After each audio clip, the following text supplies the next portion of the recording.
The University of Cincinnati, or UC Clermont, established in 1972 on September 25th, was first known as Clermont General and Technical College, a regional campus of the University of Cincinnati.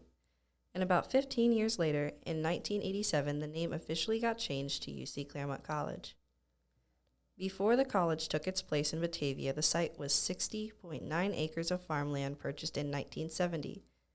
The first main building, built soon after in 1971, is now known as Edith Peter Jones. A year later, classes started. Students registered in the library, with less than 300 students and 15 programs offered at the start. Today, UC Clermont, which celebrated their 50th year anniversary just 3 years ago, now offers over 50 associate degrees and certifications, along with several bachelor degree programs in conjunction with the main campus. The Edith Peters Jones Building is the main building on campus and was originally called that as well until it was renamed after the first woman dean of UC Clermont, Edith Peters Jones. She was dean from 1972 to 1980 and was also recognized as the first non-nursing female dean in Ohio. Eventually, the building was also renovated for an allied health wing. The Edith Peters Jones Building now contains the library, learning commons, technology services, accessibility resources, disability services, the Kruger Auditorium, the cafeteria, testing services, and the student lounge. The Snyder Building of UC Clermont was unveiled in honor of Cooper and Dorothy Snyder in 1991. Cooper and Dorothy were prominent figures of the Blanchester community. Cooper Snyder was a senator that advocated for the post-secondary enrollment option. Cooper valued student readiness and wanted to help students across all grades prepare for their future education and career. Dorothy Snyder had a great reputation among her community and was essential in Cooper's success as a senator. UC Snyder Building fulfills Cooper and Dorothy Snyder's wish for student preparedness by providing students with resources such as a bookstore where students may buy learning aids, snacks, and textbooks, and the Center for Teaching, Learning, and Innovation. As the college continued to grow, at the dawn of the new millennium in 2000, the Educational Services Building was opened to help students. This building now contains things such as the Office of the Dean, Career Services, Faculty Offices, the Learning Center, Science Labs, and classrooms. In 2009, the building was renamed McDonough Hall after the recently retired Dean James McDonough, who held the position from 1996 to 2002 and was interim dean from 2007 to 2009.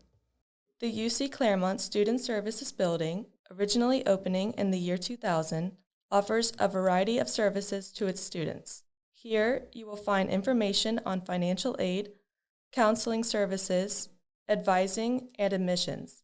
The school reached its second highest peak in enrollments in the fall 2025 semester, just surpassing 3,500 students. The SAC hosts basketball and volleyball games and owes much of its success to Coach Brian Sullivan, who joined UC Clermont in 2006 and helped take it to the national level. In the year Coach Sullivan was hired, UC Clermont joined the USCAA, which brought more recognition to UC Clermont. The SAC has earned several national titles with Brian Sullivan's coaching, the first being the men's basketball national title in 2007.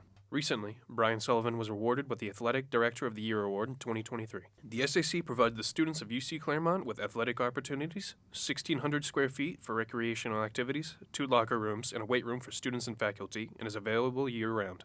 The Westwoods Academic Center opened in the year 2006.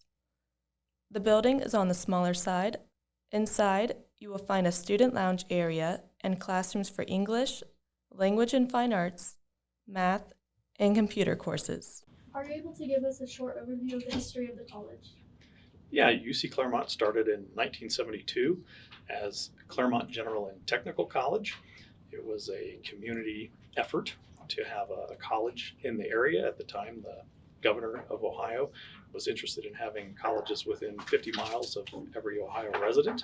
So established in 1972 and in 1978, the name was changed to UC Clermont College, although we were affiliated with the University of Cincinnati from the very beginning. We heard that your father helped with starting the college. Could you tell us a bit about that and how he contributed?